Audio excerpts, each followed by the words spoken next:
Hey YouTube, it's Justin here from The Capable Dad.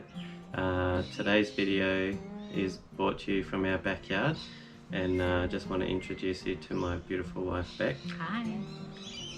And today we wanted to talk about some issues that we've come across after birth, and what we expected and what we didn't expect, what we wished we knew, and a little bit of relationship discussion, I guess, not information, just discussion, which will hopefully be interesting to look at, and hopefully give you a little bit of insight into what might happen after bub comes along. So to do this, we're going to ask a few questions just to frame the video, and we'll see what we come up with. But I guess starting will be question number one, and this is a big one, how does your relationship change after having a baby? I know I talked a bit about it beforehand, and you said no, it'll be alright, it'll just be the same.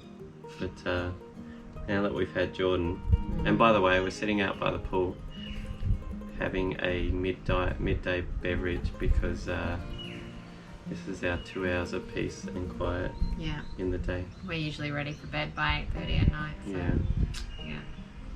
So yeah, relationship, how's it changed? Yeah, I guess you did give me a lot of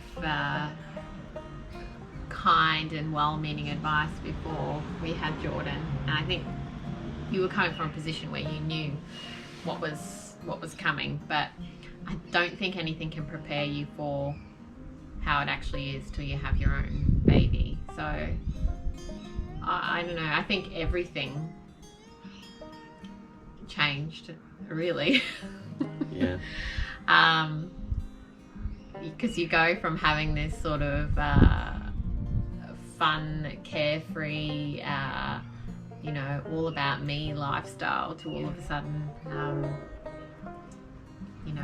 having someone else to look after 24 hours a day, and all of a sudden it's not about you anymore. It's not about just the two of you. You've got someone else to worry about who's your priority, and it sort of is your main priority for the first however many months, do you reckon? Oh, probably 3 years. But today we've both got a day off, which is rare. So how's our day panned out today? Well, it started at about 4 a.m. When Jordan woke up.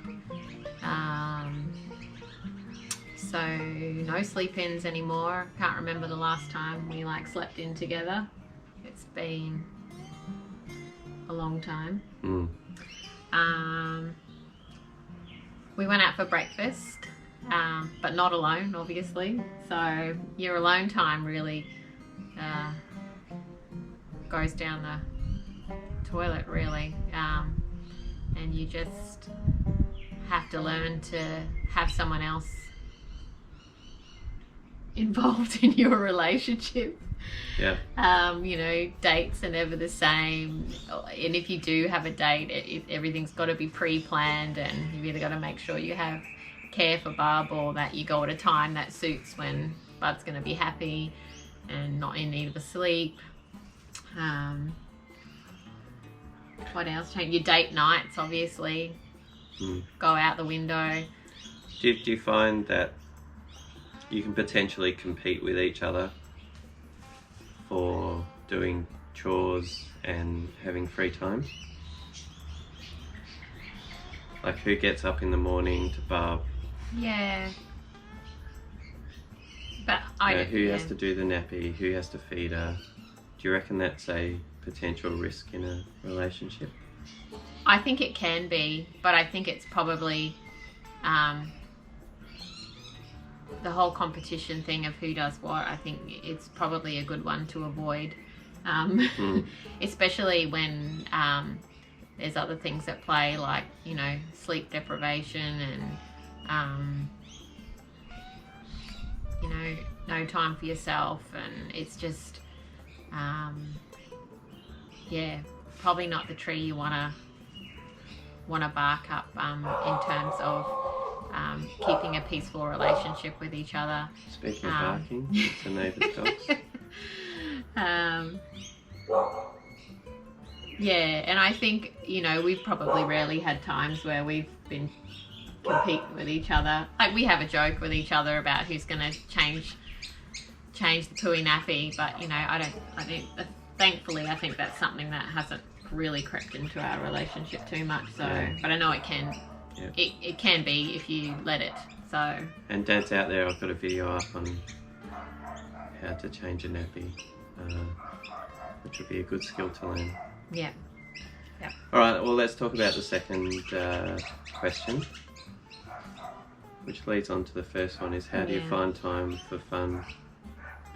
And by fun, I guess we're talking about, like, before babies, a lot of the things you found fun, like all your hobbies or going out with friends. I guess that's what I call the fun things. Or for me, it's triathlon stuff. But it's a little bit more difficult now with a bigger family. Yeah.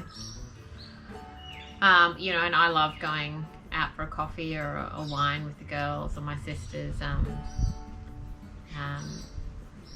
I guess we're lucky in the fact that we both do shift work, so lucky. Well, some might not call it lucky. It doesn't always feel amazing, but it just means that if we did want to go out, we could probably leave baby with you. Yeah.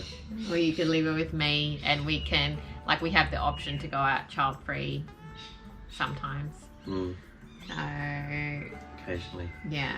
But it is important to make time for it, because I know you need those relationships. So I think that's a big piece of advice, is each individual needs some child-free time. Yes. And you need to work that in. I think I'm being quite generalist here. I think the dad often gets probably more free time than the mum does. It's probably a lot to do with the fact that Bub's just super obsessed with mum, yeah.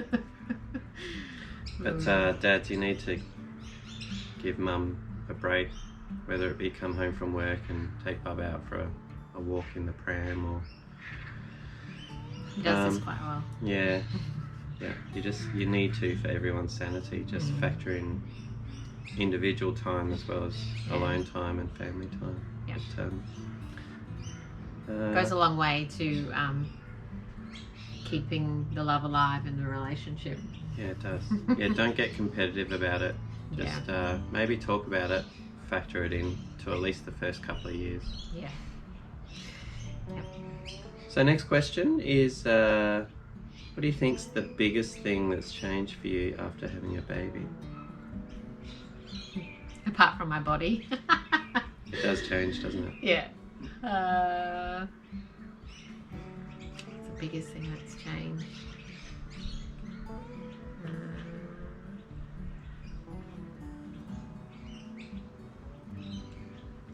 There's lots of things that change. Is your outlook on life different? Yes. It is. It's like, it's obviously not so much about myself anymore. And you've got this person, like I had Justin, who I would like do absolutely anything for. I'd die for him, and now I've got another person who I feel like that for. It's, your child is like everything. How do you reckon your parents went having 12 children? I don't even know. Finding all of that emotional energy. I'm one of 12, so yeah, I can't even begin to comprehend when one child, you would give so much energy to them, how you would deal with, you know. Justin has 4 children, so. Do you remember when I used to make a like avocado on toast or something for breakfast. Yeah. And one of my kids would ask me for some and I'd give them most of it. And you'd get annoyed with me saying, "Oh, you need to eat as well." Yeah. And do you understand now that you just do anything for them? Absolutely. I do. Just do whatever it takes. So Yeah. it's just, you really do go from living a selfish life to living a giving life with a lot of meaning. Yeah. But also with a lot of fatigue. Yes. It's the hardest and the most beautiful thing, I could say. Yeah. Yeah. So if you're leading up to having a baby and you think, yep, that's okay, our life won't change much, our lifestyle won't change much, we can still go travelling heaps and camping all the time, or whatever it is that you do. You're dreaming. We can still go out, you know, for dinners with the friends and just take Bub, and it's maybe just suck it and see first before you have that delusion. I mean, some people manage to do it, they do. But I don't think it's the normal to... Maybe they have youth on their side. We're old parents, so... Yeah, maybe. Right, let's talk about bonding. So how did you find bonding with your newborn? Well, I found it... I think the first probably 6 weeks, I found it hard. Like, I bonded with her, and I'm sure she was bonding with me, but I think as a first-time parent, I was sort of, you kind of question everything you're doing, if you're doing it right, and you're obviously, there's hormones going everywhere, and you're sleep deprived. So I think the bonding, I think I didn't really feel it so much till like a bit later on, until Jordan sort of started giving back to me, because I don't really do anything in the first 6 weeks other than, you know, eat, sleep, poo the pants. Yeah. But then, you know, after that 6 week mark, they start interacting with you and smiling, and, you know, you kind of feel like, oh, this is, you know, this is nice. But yeah, so the bonding, I think, went really well after that. Yeah. I think, well, I know that bonding for a dad is really hard, because, I mean, Bub just needs a few things in those first 2-3 months of life. So Dad can't give. Yeah, Dad can't. All you can really do is look after Mum. Well, that's the way I look at it, simply anyway. And then when Bub's brain starts to get a bit bigger and starts interacting, then you get a lot of bonding. But yeah. See, I thought the bonding would be instant, like it, you know, oh my goodness, look at my baby and Justin's so, our baby and Justin's so beautiful, the bond is amazing. But yeah, I probably didn't see the bond until later, and I thought initially, oh, is there something wrong? But it's just that, you know, everything a baby really needs right at the start comes from Mum. So, yeah. Yeah, and a lot of mums struggle with that. A lot of dads struggle with Mum struggling with that. Yeah. I know at work, a lot of parents come in and say, well, you know, baby usually does this and usually does that. And Bub's only like 4 or 5 weeks old. There's no real usual, because everything changes so much. Yeah. So, and so I'm not discounting other family dynamics too. I know not every family has a mum and a dad. They've, you know, there's different dynamics. They might have 2 mums or 2 dads, and so, you know, everything from the start is different. So, and I know babies just can adapt to that, but for our situation, that's how it was for us. So yeah. I think it's it's challenging in those first 6 months, because Dad wants to be home and help out Mum, but Dad a lot of the time is needing to work and bring in the income, because finances are a massive stress, especially if you get maternity leave, once the maternity leave runs out. And it's a stress you really don't need, but I think in today's day and age, a lot of parents have it. Yeah.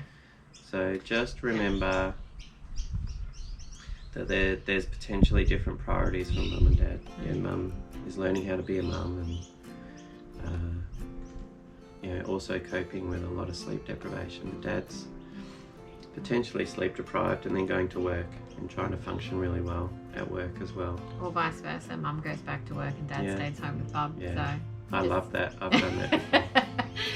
yeah. But you know, and life at home is hard. You know, the cleaning, the cooking, all that sort of business. So it's really hard to get the balance right as a family and as a relationship, and then keep the relationship as good as it was before. But so key is communication, right?